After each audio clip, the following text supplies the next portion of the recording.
पद आपके पास बना रहेगा। उसके पहले भी अगर आपका परफॉर्मेंस अच्छा नहीं रहा तो उसमें भी आपको डिचू दिया जाएगा, दूसरे को भी चांस मिलेगा। और ये अच्छा फार्मूला है, जो काम करेगा वो आगे चलेगा, जो काम नहीं करेगा वो रुक जाएगा। मराठीत सांगा, शपथ घेतली आहे मंत्रिपदाची, काय वाटतंय? चांगला एक आनंदाचा क्षण आहे। आयुष्यामध्ये दुसरं काय पाहिजे? माझ्यासारखा सर्वसामान्य कार्यकर्ता आज ह्या पदावर कॅबिनेट मंत्री म्हणून जेव्हा शपथ घेतो त्या टायमाला निश्चित आमच्या भावना या मोठ्या दाटून येतात आणि हा कार्यकर्त्यांचा असलेला सपोर्ट, त्यामुळे हे सगळं साध्य झालं। म्हणून आज महाराष्ट्रात काम करण्याची संधी मिळते, याचा चीज करण्याचा प्रयत्न जरूर मी करेल। 2.5 वर्षाचाच मंत्रिपद आहे असं एकनाथ शिंदे साहेबांनी सांगितलं। निश्चित सांगितलेलं त्यांनी की हा कालावधी 2.5 वर्षाचा नाही। जर त्यांनी काम केलं नाही तर 6 महिन्यात सुद्धा त्याला डिचू मिळू शकतो।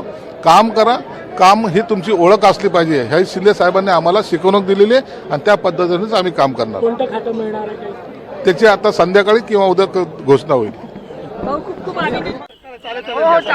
अनेक वेळेला तुमच्या माध्यमातून तुम्हाला माहिती आहे की मला मंत्रिपद मिळेल, या वेळेला मिळेल, एक्सपान्शन मध्ये मिळेल, परंतु अखेरला शिंदे साहेबांनी माझ्यावर न्याय द्यायचा जी भूमिका घेतली आणि आज मला खऱ्या अर्थानं मला न्याय मिळालेला आहे। परंतु ही संधी जी मला जी मिळालेली याचा योग्य तो वापर कसा होईल आणि लोकांना न्याय कसा देईल या भावनेतून मी काम करणार आहे। 2.5 वर्षासंदर्भात चर्चा झाल्याचं कळतंय, काय यातलं सत्य आहे आणि हे असं असणार आहे? हो, सत्य आहे ना। शिंदे साहेबांनी सर्वांना सगळ्याला बोलून आमची मिटिंग घेतलेली, मिटिंग मध्ये सरळ सांगितलंय तुम्ही चांगलं काम केलं पाहिजे। हा 2.5 वर्षाचा टेन्युअर असणार आहे। जर चांगलं काम केलं नाही तर 2.5 वर्षाची सुद्धा आवश्यकता नाही, 6 महिन्यामध्ये सुद्धा तुम्हाला घरी बसवण्यात जाईल असा डायरेक्टली इशारा त्यांनी सर्वच मंत्र्यांना दिला आहे। केसरकर, तानाजी सावंत सारख्या ज्येष्ठ नेत्यांना घरी बसवलं, त्यामुळे जबाबदारी वाढली का तुमच्यावरती काम करण्याची आता? कारण अशा नेत्यांना घरी बसवत असेल। अहो, ज्येष्ठ तर आम्ही झालेलो, 4 टर्म आम्ही निवडून आलेलो आहोत, म्हणून आता हे कालचक्र आहे, हे बदलत असतं। इतरांना संधी देणं, आता 2.5 वर्षानंतर सुद्धा इतरांना संधी द्यायची। मग काय, सर्व आमदारांना संधी देता आली पाहिजे, त्यांच्याकडे काम करण्याची जी ताकद आहे त्याचा खऱ्या अर्थानं वापर झाला पाहिजे, ही शिंदे साहेबांची भूमिका आहे। कुणावर अन्याय करणे किंवा कुणाला डावलणे हा त्यांचा हेतू मुळीच नाही।